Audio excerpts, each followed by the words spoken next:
Ce matin, ils étaient une vingtaine de magistrats à appeler leurs collègues à la reprise. Invite chaque magistrat à sa conscience individuelle en reprenant le travail dès le lundi 7 août 2023.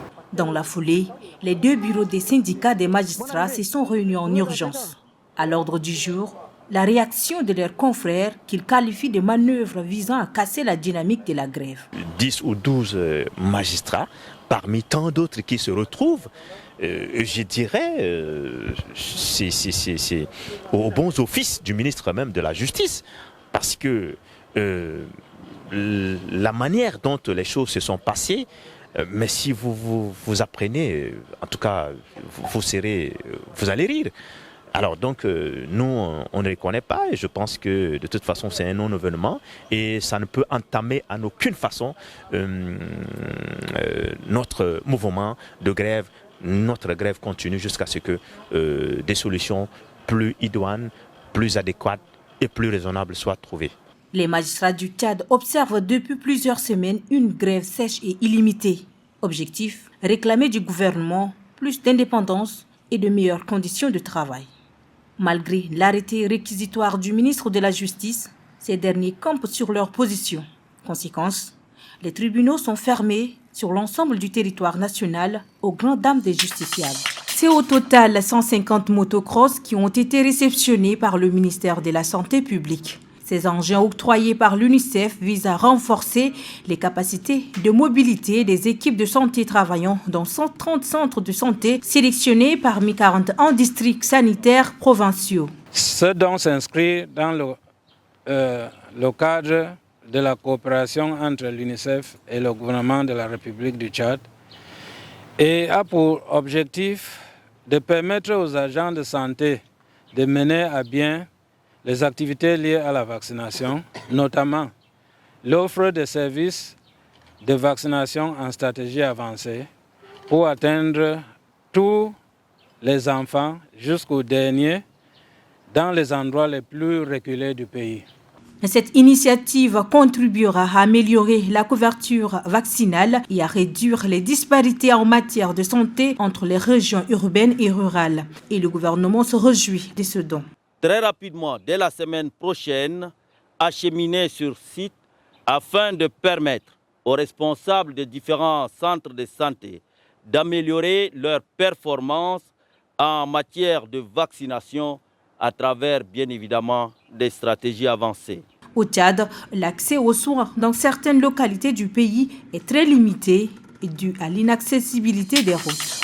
Ouvrons l'actualité en bref de ce vendredi par cette information. Le ministre de l'Éducation et de la Promotion civique, Moussa Gadam, est à Koumra ce 4 août pour procéder à l'inauguration de l'école normale d'instituteurs et une école à Bessira. En marge de cette cérémonie, il a eu une rencontre de travail avec les responsables en charge de l'éducation pour constater de vue sur les problèmes auxquels ils sont confrontés.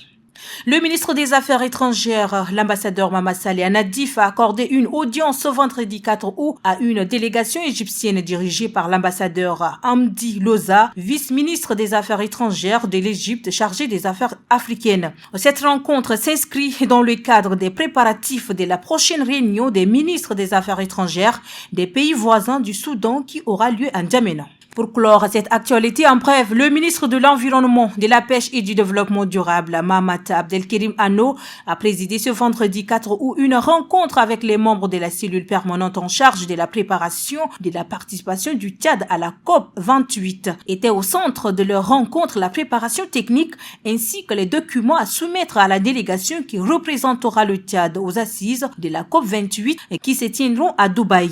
Selon le ministre, la cellule permanente est une structure mise en place par les plus hautes autorités du pays en vue de préparer techniquement le Tchad à cette rencontre internationale. L'ambassadrice du Niger en France, Aïchatou Boulama Khan, est prise entre le marteau et l'enclume. Elle fait face à un dilemme suite à son remplacement jeudi par décret de la junte.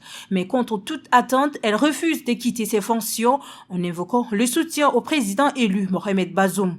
Elle a déclaré, je cite, « C'est mon président, c'est lui qui m'a désigné, c'est lui qui peut me relever. Il m'a dit d'aller au travail et de continuer comme si de rien n'était. » Fin de citation. La crise au Niger s'accentue avec la décision de la junte prise ce 3 août soir.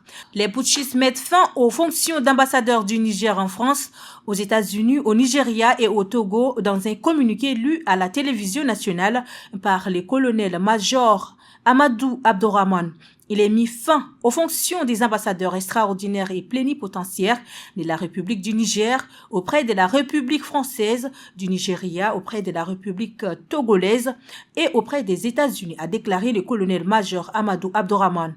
Au moment où les pressions internationales se multiplient pour rétablir l'ordre constitutionnel au Niger, le général Tiani surprend une fois de plus. Les prochains jours semblent tendus. Le premier verre est pour étancher la soif. Au bout de 2, de 3 bouteilles, ce père de famille préfère quitter la table. La boisson, vous voyez que depuis nos ancêtres, même il y a toujours la boisson, la consommation, il y en a toujours. Mais toujours là, quand il y avait l'abus, il y a toujours des problèmes. Vous voyez, même le manger en tant que tel, même le manger simple, la boule même là, quand tu abuses, ça te crée aussi une situation, correct?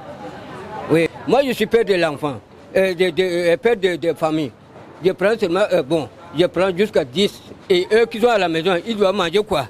À tout tout manger, tout est bouffé là. Ils vont faire quoi? Donc je sais que si je gagne, à la fin du moment, une bière pour moi ou 2 bières pour moi, et le reste je donne à la famille aussi. N'Djamena compte des milliers de débits de boissons et chaque adepte de la bière a son coin préféré. Mais c'est toujours là où la bière est bien tapée que la plupart se dirigent. Des fois, c'est la bonne musique, le débat qui attire les consommateurs. Toutefois, cet homme se souvient encore de mauvais souvenirs liés à sa consommation excessive. Quand j'étais en première année de l'université, j'étais sorti à la session normale. J'avais pris KO même, je me suis égaré, je suis allé même dormir au cimetière. Je me suis retrouvé à dormir. Ça, c'est à Béché. J'étais en première année de l'université, je dis bien. C'était en 2008. Ah mais parce que le résultat est sorti, je suis sorti première session, on était donc 5 sur 150. 5 personnes sont sorties première session. Alors on a mélangé la bière, les whisky, les gibiers, donc ça fait que j'étais tombé KO. Je suis allé jusqu'à dormir, passer même la nuit là au cimetière. Et là je parle d'Abéché.